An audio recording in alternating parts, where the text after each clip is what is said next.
So just imagine feeling like you just had everything together.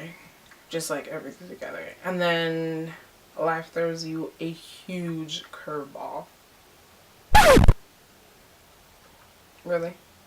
Hey beauties and gents, it's your girl Linnee and welcome to InnerBeautyOut. I know that I have been missing for quite some time and you guys all have a right to be super upset with me. And I'm here to just clear all of that up today. Before we get started, I do want to say a very huge and sincere heartfelt thank you to all my new subscribers who have joined the YouTube family, who have joined the InnerBeautyOut family. That's what I should really say. I'm just super grateful because just to see that, you know, I haven't been as active because of just everything that's been going on, that you know, you guys have really just continued to grow with me and show support and leave comments under my videos, which means so much to me. You have no idea. But I did want to just say thank you, thank you, thank you, thank you, because I am now over 3,000 subscribers, which is insane. I can't believe how much I've grown, and I've grown a lot as a person too. So you're about to hear all about me dishing out just everything that I've been going through, where I've been, what's going on with my life. And so get your tea, get your popcorn, because this might be a long one. And we're about to start right now. So we're gonna jump right into the nitty gritty of it all. I do have like my notes and stuff down below because I really wanted to take the time to really remember everything that I wanted to say and just kind of keep my thoughts in line so that I'm not rambling all over the place and so that this video isn't super long.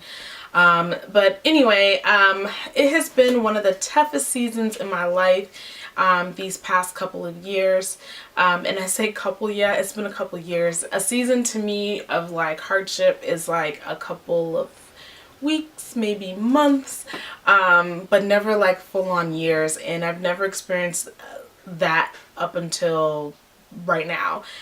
So all you guys already know that I went to law school and so forth in North Carolina, and things didn't necessarily work out the way that I initially hoped it would. So I never really was completely candid and honest about the emotional state that I was in, as well as like just where I was mentally. I know I was really just trying to seem more so positive because that's what I needed to be for myself. I know I do not owe anyone an explanation, but the reason it took me this long to even put out an update, so to speak, is because I really wanted to revisit some things in my life before really giving you guys a full-on where I am now kind of a story or update. I feel like I'm at a point where I can kind of talk about it at this point, because I've done everything I could humanly possibly do, and so here I am. So I could tell you initially, coming from the situation with the school, it was just so unexpected, just the whole process and transition and realizing that I didn't necessarily accomplish what I really wanted to accomplish. I was just in an emotional, I was depressed, you know, I was sad, I was just disappointed in myself. But initially, I want to say I was a little bit numb to the feeling. I didn't know, I just felt like something wasn't, I didn't think that, oh my god, this is a lot harder than I thought it would be. Okay.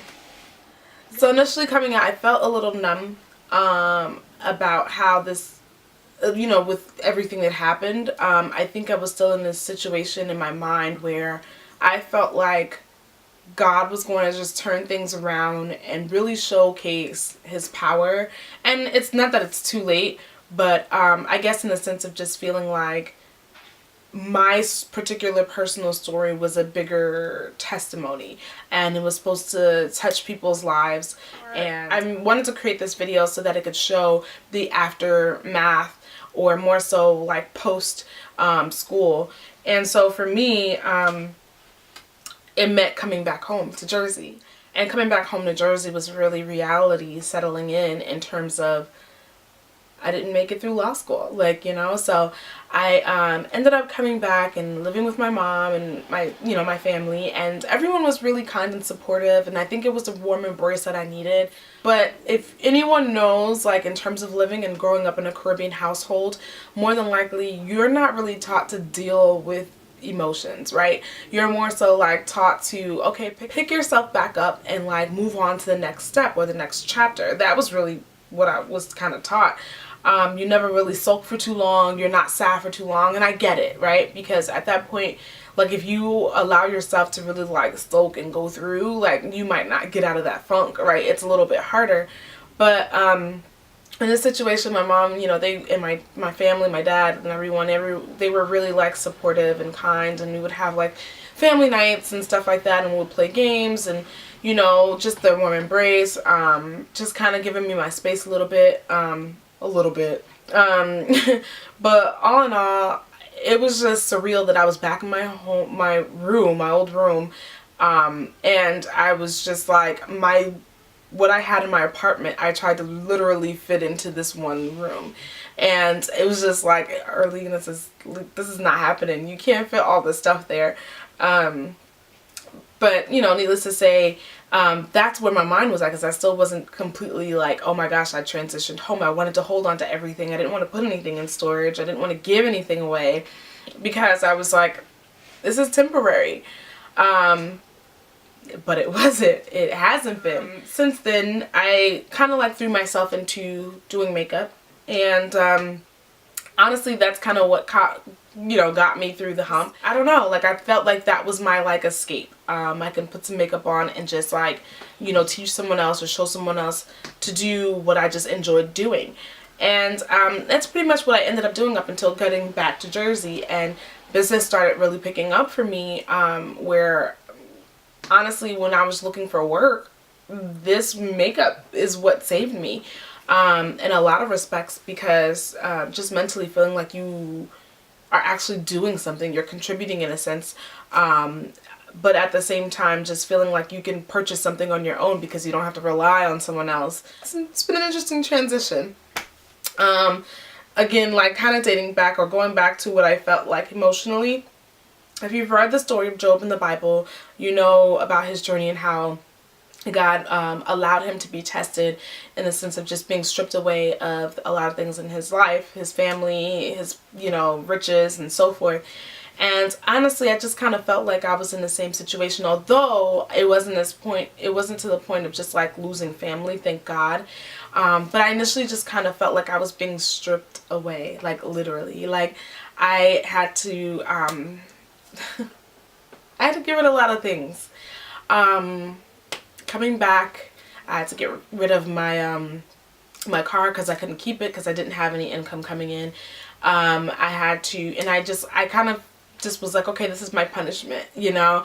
And I settled into just the fact of like me just being hard on myself, like, okay, maybe I deserve not having a car because you know, that was where I was mentally. Maybe I deserve not having this right now because, you know, like, you didn't do what you didn't do what you were out there to do, like, you know. So I got that stripped away. While I was on my way back to New Jersey, I found out that my license got suspended, and I didn't know because of the fact that when I moved to North Carolina, which I didn't know, you can't switch out your insurance without switching out your license plate or sending back your license plate.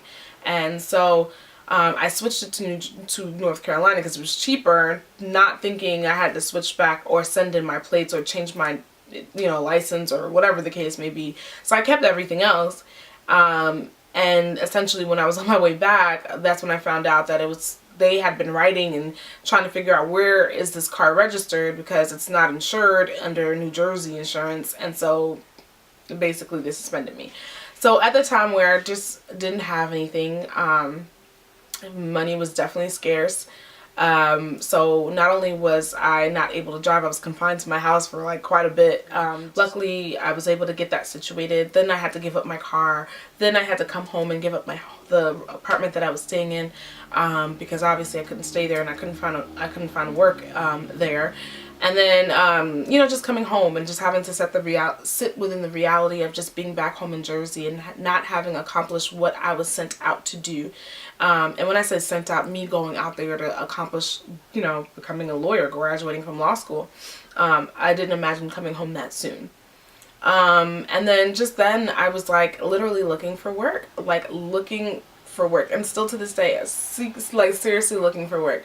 I've reached out to my network. I've like done everything possible, reshaped my resume, you know, I've I don't know, I can't explain. It was like very rare that I got a call back or for an interview, and if it was an interview, it was for a position that I probably didn't apply for. And I would just constantly get these rejection letters in terms of just, oh, we found another candidate that was more qualified than you, and so forth. So this went on, you know, it's been going on. And so needless to say, I just kind of just felt like, wow, like I couldn't make it through law school. I can't get work. I even went as far as reaching back out to my old job, my old director, who didn't speak to me when I left, by the way, because he was so disappointed, I feel, because I left, because I chose to go to school full time, that I reached out to him to try to ask for my job back, and that's swallowing your pride, okay? And being back in a situation or an environment that I wasn't necessarily excited to be back in, but I really needed the work. And so he essentially just was like, good luck, you know, and that there was nothing that he could do at that point. So that was that. So all in all, like, you know, I reached out, I applied for positions that I was overqualified for, applied for positions that was meeting that qualification standard I was. So I feel like that's kind of like where life was with me at this point, you know. I was just, and I was tired of complaining, tired of feeling like I was the sad case of the group, tired of feeling like I was just like, you know, I kind of just essentially began to like isolate myself and just like remove myself from situations or from people, because I just didn't want to feel like the Debbie Downer, because I just wasn't in that place of just like wanting to be happy. And then there was a point in time where I felt like I needed to put myself out there and I had nothing to lose. And this is after like maybe year 2. And I felt like I had nothing to lose, and I just was just like, I went on, and I needed to mask how I really was feeling inside. I became even more insecure about who I was and what I brought to the table, because I felt like all that I had accomplished meant nothing. I felt like I'd accomplished great things of just, you know, my bachelor's, getting my master's, getting into law school, having a great career, and as far as like, you know, being in the corporate sector and stuff like that, and I purchased my own car. Like, I was just going through life. I was sailing initially, and then things just went completely left. I mean, just imagine. And you feel like you can't even like speak sometimes, because your identity, at least initially for me, my identity was in what I accomplished. And I was more like, okay, so what do you do? Like, my name is such and such. I'm a makeup artist. And for me, that wasn't enough. You know, it wasn't enough to just say that I was a makeup artist. Before I could say I was an account manager, or I was in law school, or that was more exciting. It had more to offer. It had stability. And lo and behold, here I am. My update with law school is that I did try to apply, and again,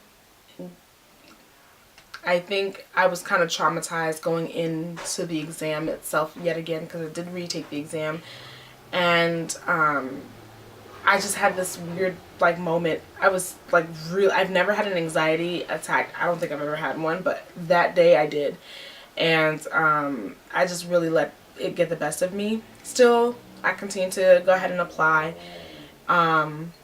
So as soon as people noticed that I was dismissed, regardless of whatever I wrote to kind of clarify the situation, didn't matter. They all just was like, no, no, no. And so my first no was disappointing.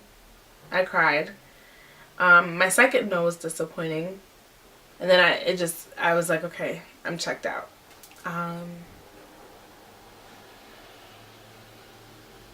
It was just interesting. It's been an interesting journey.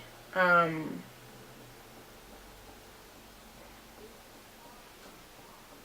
what can you say, you know? So I don't have it all figured out at all. But I'm staying positive. And I'm going to use what I have right now to do amazing things. Wait for it. Wait on it. I really want to thank you guys yet again for all of your support and kind words and your messages and emails that you've sent me. You guys are doing some amazing things. Some of you have even gone out and have applied to law school or in the process of it right now. And I wish you so much great success, blessings that pour out into your life, and that your journey may touch someone else. And I just pray for your success. I'm happy for you. I'm excited for you. And you know, in the end, I just want to hear more about the great things that are going on for you. So definitely let me know. Keep me in touch or about like what's going on in your personal journeys, because I really like reading about them and hearing about them. You will continue to see more makeup tutorials on my channel. Those will not be going away anytime soon because that's part of who I am and part of beauty, right? And we'll see where we go from here. So to 2017, although we're like 4 months out from 2018, that's insane. I'm excited. You can start your chapter anytime, at any point in life, and you can start a fresh start for yourself and a new perspective, or give yourself a goal at any point in time and just let God do the rest. So that's where I am. I'm in a peaceful state. I think that's where it is. And it doesn't mean that I don't have my down days, my, you know, harder days. But I'm working towards staying positive and using my platform because that's what I was given, and making the best out of it in the way that I can. So until next time, guys, I love you. I appreciate you. I'm so glad I didn't cry, and I might have choked up, might have had a little crackles, you know, cracking in the voice, and all that stuff, but overall I think we did good with giving you this update. I hope this satisfies everyone's questions, and I'll see you in my next video. Bye.